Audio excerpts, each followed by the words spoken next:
경제와 영화가 만났습니다. 박시동 경제평론가, 이다의 영화 전문기자 모셨습니다. 안녕하세요. 안녕하세요. 예, 앞에 좀 시간이 많이 잡아먹어서 바로 본론으로 들어가겠습니다. 저성장의 늪에 빠진 경제를 살리기 위해 정부가 역동경제 로드맵 발표를 최근에 했는데요. 발표 내용을 보면은 지속가능한 성장, 혁신 생태계, 기업 성장 사다리, 일자리 800만 개, 소상공인 25조 지원 등등 이제 좋은 얘기가 많아요. 네. 무엇보다도 뒤에 이제 윤석열 대통령 뒤에 이제 백드롭이라고 하죠. 그렇죠. 이제 글자 써 있는 거에 역동경제로 서민 중산층 시대 구현이라고 써 있는데 일단 역동경제라는 말을 이제 좀 미는 것 같아요, 정부가. 어떻게 옛날에 박근혜 정부 시대에 일단 저는 거기서부터 좀 문제라고 보는데. 아니, 그게 문제인가요, 벌써? 아니, 왜냐면요. 아니, 너무 박하신 거 아닌가요? 아니 사실은 경제가 사실 제일 중요한 이슈잖아요. 예. 그럼 이제 정부가 출범하자마자 항상 본인들이 이제 철학과 비전을 담아서 경제에 관한 정책을 네이밍을 하거나 또는 밖에서 여기 특별한 무언가가 있다라고 하면 네이밍을 붙여줘요. 예를 들어서 뭐 하다못해 박근혜 정부의 뭐 창조 경제라든지 뭐 일본 같은 경우는 뭐 아베노믹스라든지 이렇게 이름이 있는데 지금 이제 임기 3년 차에 들어가가지고 처음 나온 경제 네이밍이 역동 경제예요. 근데 역동 경제가 뭔지 아무도 몰랍니다. 그리고 사실은 역동 경제가 정부 차원에서 준비된 로드맵 네이밍이 아니고요. 지금 경제부총리 취임하면서 자기 취임 기자 간담회에서 처음 나온 용어예요. 아, 그래요? 예, 그러니까 역동 경제라고 말은 하는데 사실 그 철학과 비전과 안에 있는 구체적인 전략 목표나 이런 것들을 사실은 잘 모릅니다. 그러니까 지금 그거 자체가 문제라는 거죠. 정부가 경제가 역동적이지 않으니까 예를 들면은 너무 이를테면은 뭐랄까 상속세가 가혹하게 하고 그러니까 상속세도 깎아주고 그래가지고 기업에 투자 여력을 줘가지고 배당도 많이 하고 투자도 해가지고 대한민국 경제를 역동적으로 만들겠다. 저는 이렇게 이해를 했어요. 우리가 그렇게 해몽을 붙이는 거예요. 그렇게 해설된 건 없습니다. 아, 그래요? 예, 이게 우리의 철학이다 이렇게 말한 적이 없거나 뚜렷하지가 않다는 얘기예요. 정부 차원에서. 일단 그렇다고 치고요. 근데 친정부적인 제가 진행자라서 그렇게 좀 이해를 한 것 같아요. 예. 일단 그렇다고 치고 이번에 역동경제 로드맵이다라는 일단 행사를 거창하게 하면서 소상공인을 지원하겠다. 따뜻한 복지를 스며들게 하겠다. 경제를 역동적으로 만들겠다는 큰 프레임을 가지고 소상공인 지원책을 몇 가지 발표하긴 했습니다. 그게 나쁘다는 얘기는 아닙니다. 다만 이제 그건 좀 이따 얘기하고요. 그런 소상공인 관련한 또 자영업자 관련한 대책이라고 크게 포장지를 탁 내면서 큰 선물 세트인 것처럼 국민들에게 내놨는데 막상 포장지를 열어보니 소상공인 대책은 조금 기대 이하였고 오히려 부자 감세 같은 실제로 기득권이나 대기업 또 상속세 같은 이런 쉽게 말하면 우리가 늘 얘기하던 부자 감세 같은 감세 정책들이 주요 메뉴였다라고 해서 오히려 이게 정말 역동 경제냐라고 해서 비판을 사고 있습니다. 조금만 구체적으로 이제 어떤 거를 얼마나 깎아주겠다고 얘기했는지 좀 알려주시죠. 예를 들면 이런 거예요. 배당을 좀 늘려라. 자사주를 소각해라라는 게 지금 정부 일각 수준하고 있는 밸류업 정책이거든요. 그것 또한 나쁜 건 아닙니다만 그건 뭐 원래 당연히 해야 되는 겁니다. 그런데 그거를 한다라는 명분을 일단 걸고 그렇게 하게 되면 법인세를 5% 깎아주겠다라고 해서 첫 번째 벌써 법인에 대한 혜택을 가장 행복하게 일단 얘기했죠. 법인세 5% 삭감입니다. 그다음에 그렇게 해서 자사주가 소각되거나 배당을 할 때 받는 개인이 있거든요. 그 개인들에게 그동안에 지금 배당소득세가 세율이 14%입니다. 그래서 일단 1.4 지방세를 붙여서 15.4고 근데 이거를 세율을 9로 낮추겠다는 거예요. 그럼 9.9가 되니까 10이죠. 이렇게 해서 마치 배당 관련해서도 굉장히 개인들에게 세수 인하 효과가 있는 것처럼 얘기하는데 사실은 배당 관련해서는 진짜 큰 부자들 배당 관련해서 어마어마한 거의 수백억대의 배당액을 받는 대기업 그 오너들이나 이런 사람들은 배당 관련해서 그동안은 종합소득세에 그러니까 2천만 원 이하까지는 종합소득세였고 그 이상은 2천만 원 이하는 분리과세였고 2천만 원 이상이 종합이었는데 이 종합때 세율이 10억 이상이면 고율로 올라가거든요. 이거를 지금 50%를 맞는 것을 25%로 낮게 해주는 굉장한 혜택이 현재 여기 들어가 있고요. 또 하나는 이제 대주주에 관해서는 상속 관련하게 할 때 20% 할증을 받습니다. 이 할증을 없애겠다. 자, 그다음에 5천억 매출 이하의 중견기업에 대해서 가업 상속할 때 내주던 혜택을 사실은 밸류업에 동참하기만 하면은 무제한적으로 열어주겠다. 그것도 공제 금액을 600억에서 1,200억까지 2배 이상 올리겠다라고 해서 대기업 큰 기업, 대주주 등의 이런 혜택을 쉽게 말하면 경제적 강자들에게 대한 혜택을 몰아주는 대책이 사실은 중요하게 포진이 되어 있었습니다. 그러니까 제가 이거를 저도 이제 이 다 기사를 보면서 느꼈던 네. 게 발표를 보면서 느꼈던 건 뭐냐면은 너무 주식 시장 쪽에만 지금 치우친 거 아닌가? 그러니까 네. 뭐 코리아 디스카운트 있고 왜 이렇게 우리나라 주가가 우리나라 경제력에 비해서 낮으냐라고 뭐 저는 그런 지적을 할 수도 있고 정부에서 대책을 내놓을 수 있는데 내용을 보면은 그러니까 말씀하셨다시피 법인세 깎아줘, 상속세 깎아줘 그래서 주식 시장을 띄우기 위한 방안으로 좀 저는 많이 읽히더라고요. 맞습니다. 실제로 이제 주식 부양책 더하기 그다음에 이제 대주주 일가에게 대주주나 거의 오너급에 해당하는 초부자들에게 몰려 있는 감세 정책이 몰려 있고요. 이제 그렇다고 그러면 아까 제가 처음에 말씀드린 건 소상공인거나 자영업 대책이 없는 것은 아닌데 예. 이것도 사실은 좀 부족하다라는 시장의 비판을 받고 있습니다. 뭐냐면 지금 굉장히 어렵다는 얘기는 뭐 더 말할 필요가 없죠. 그럼 이분들을 살릴 수 있는 근본적인 대책이 뭐냐면 실제로 위기로 가기 전에 내수가 돌게 한다든지 소비가 돌게 한다든지 자생력을 갖춰서 일어나게 한다든지 이 부분의 대책이 좀 집중돼야 되는데 예. 지금 나온 대책은 사실은 이미 쓰러진 후에 대출이 더 이상 갚기 어려운 부분에 대해서 대출을 좀 연장해 준다든지 예. 그다음에 이미 사실은 폐업되거나 쓰러진 분들을 새 출발하는 새 출발 기금이라는 게 있거든요. 거기에 약간 예산을 좀 올려든지라고 해서 이 대책이 나쁘다는 건 아닌데 자영업자 소상공인들 근본적으로 살리는 대책이 아니라 그 업무 플로우로 본다면 제일 끝단에서 이미 굉장히 안 좋으신 분들에게서 약간의 어떤 좀 이런 말씀 좀 죄송합니다만 연명 치료랄까요? 그런 정도에 해당하는 대책이 좀 늦게 나왔다. 그러니까 자영업자 예. 연체율이 2022년에 0.5에서 지금 2년 만에 1.5로 오르고 지금 그렇죠. 연체를 계속하고 있는데 네. 지금 대출을 더 늘려주겠다 뭐 이런 네. 식의 이제 대책이 아니냐 이런 비판이 있더라고요. 그렇습니다. 알겠습니다.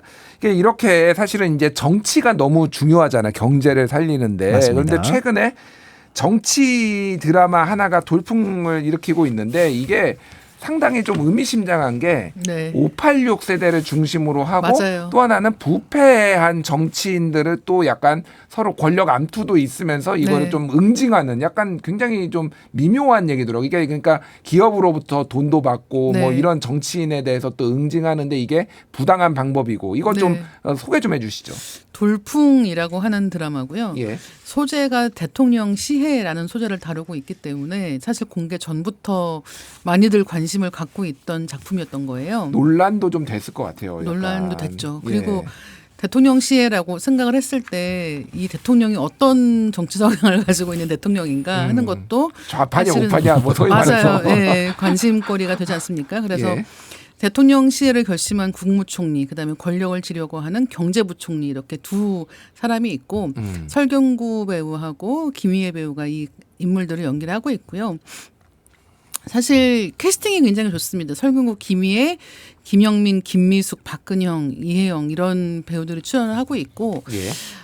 정치적인 성격이 강한 드라마인 동시에 그리고 이야기가 시작할 때부터 이미 시해를 하면서 시작한단 말이에요. 예. 그러니까 마지막에 가서 무슨 사건이 벌어지는 게 아니라 처음부터 큰 사건을 때려놓고 계속해서 이제 강약강약이 아니라 강강강으로 이야기가 진행이 되면서 정치에 대한 관심이 높은 분들에게는 특히 인기가 좋은 드라마가 아닌가 생각을 하고 있고 이제 그런데 논란도 있는 거죠. 예. 이 드라마에 대한 논란 중에는 노무현 전 대통령을 떠올리게 하는 설정 같은 것들 때문에 이 드라마가 가지고 있는 특정한 정치색이 있는 게 아닌가 하는 식의 이제 분석 같은 것들도 많이 나오고 있고 예를 들면 어떤 게 좀 노무현 대통령을 떠오르게 하나요? 영화의 결말부에 이제 가서 어떤 죽음의 방식이라든가 하는 것들 때문에 어떤 연상작용을 일으키는 부분이 분명히 있는 것 같고요. 예, 예. 예, 그래서 이 보수 진영에서는 드라마를 빗대서 야권을 비판하는 목소리가 나오기도 했습니다. 그래서 황교안 전 국민의힘 수석 부대변인이 더 이상 586 세대의 정의는 존재하지도 이뤄질 수도 없다는 냉정한 현실을 보여준 드라마다. 라는 식의 이제 자신만만한 논평을 하기도 했는데, 예. 예. 아니 근데 뭐 영화를 보고 왜 논평을 내시는지 솔직히 이해가 안 되는데. 아, 이게. 완전 그렇죠. 예, 예. 이를테면 드라마는 드라마고 영화는 예. 영화다라는 생각이 들기도 하는데 사실 한국에서는 이 정치라고 하는 것이 어떤 영화들이 만들어지는 데 굉장히 중요한 역할을 하기도 했고요. 그다음에 영화를 보는 관객들 역시 이 영화가 가지고 있는 어떤 정치적인 경향성 같은 것에서 벗어나지 못하고 있는 경우들도 있는 것 같습니다. 예. 올 초만 해도 이승만 대통령에 대한 다큐멘터리 영화 건국전쟁의 맞아요. 감독이 이제 뒤이어 개봉한 파묘에 대해서 이게 좌파 영화다 같은 식의 발언을 하면서 사실 파묘의 흥행에 도움이 되었다라는 식의 이야기도 있긴 하거든요. 진짜 저는 솔직히 이해가 안 가더라고요. 왜 그게 네. 좌파 영화인지 파묘가. 그렇죠. 예. 근데 그게 이제 공포 영화에서 크리처물로 좀 갑자기 변하면서 그렇죠. 뭔가 네. 약간 재미도 있으면서 이게 뭐지? 약간 저는 그렇게 보기는 했거든요. 그렇죠. 그러니까. 예. 근데 이게 오히려 어떤 그런 항일 정서 같은 것을 가지고 있다는 이유로 그렇게 분석한 게 아닌가 생각을 하는데 어쨌든 간에 이제 그런 식의 프레이밍이 가능하다는 거죠. 그리고 그 프레이밍의 영향을 받아서 어떤 영화를 보거나 보지 않기로 결정하는 관객들이나 시청자들도 있는 게 현실이기 때문에 사실은 지금 돌풍과 관련된 이런저런 여러 가지 이야기를 보고 있으면 아 이게 뭐 아주 뭐 근거가 없다든가 이런 식의 논평이 나오는 게 어처구니 없다라든가 하는 네. 생각은 하지만 또 어쩔 수 없는 한국의 현실과 맞닿아 있는 게 아닌가라는 생각을 하게 되고 또 한 가지는 이제 박경수 작가라는 분이 이 드라마를 썼는데 예. 추적자, 황금의 제국, 펀치 같은 권력 삼부작이라고 일컬어지는 작품들을 그동안 해왔단 말이에요. 예, 그러면서 이 작품이 어떻게 보면 이런 권력에 대한 이야기의 최종장 같은 느낌이 있는데 이제 이 작품이 하는 이야기가 어떻게 보면 민주투사들에 대한 어떤 모욕 같은 게 아니냐라고 해서 또 굉장히 반발심을 갖고 있는 분들도 많이 계시는 거죠. 제가 이제 만나본 최근에 이제 운동권 출신인 뭐 의원께서 그 얘기를 하더라고요. 야 이거 판타지야. 실제하고 아무런 관련이 없어. 뭐 이런 말씀하시는데 그 불편함이 좀 있는 것 같아요. 근데 실제로- 박신호 평론가는 어떻게 보셨어요 이거? 저는 이제 전부 다 보지는 못했고요. 중간중간 이제 짤로 봤습니다. 근데 이제 실제로 한 진영이라고 하면 네. 좀 불편한 구석이 있을 수 있습니까? 있을 수 있다라고 보는 거죠. 아. 그럴 수밖에 없는 설정 등이 분명히 이제 등장을 하고 있고 네. 그래서 사실 이걸 보고 있으면 그래서 어쩌자는 건가라는 생각이 들기도 하는 거죠. 이 이야기를 통해서 결국은 그러면 누구나 다 똑같다는 얘기인가? 어떤 진영이든지 똑같다는 이야기인가? 그러면 결국은 정치에 대한 굉장한 뭐 허무주의 같은 것을 불러일으키는 거 아닌가라는 생각을 할 수도 있을 것 같고 그다음에 또 이게 드라마는 드라마일 뿐이고 현실은 현실일 뿐이다. 분리해서 보자라고 생각하시는 분들도 계시긴 하는 것 같아요. 근데 이 드라마를 보면서 분명히 어떤 현실 정치의 일면들을 연상하게 되는 대사 같은 것들도 많이 있기 때문에 네. 뭐 아무래도 연상작용을 피해가기는 어렵지 않나 생각을 합니다. 그렇군요. 이제 이게 좀 많이 화제가 된 거는 아무래도 586 이제 네. 기득권이 됐다. 네. 이거를 근데 많은 사람들이 신양반 사회 뭐 이런 책도 나오고 586이 이런 것들을 조금 공감하신 것 같은데 저는 여기서 시해당한 대통령이 김홍파 배우시잖아요. 네. 근데 이분을 딱 보는 순간 바로 내부자대 회장님이시네. 그렇죠. 약간 기득권을 상징하는 약간 그런 느낌이 그래서 캐스팅을 굉장히 잘했다. 저는 그 네. 생각도 약간 들더라고요.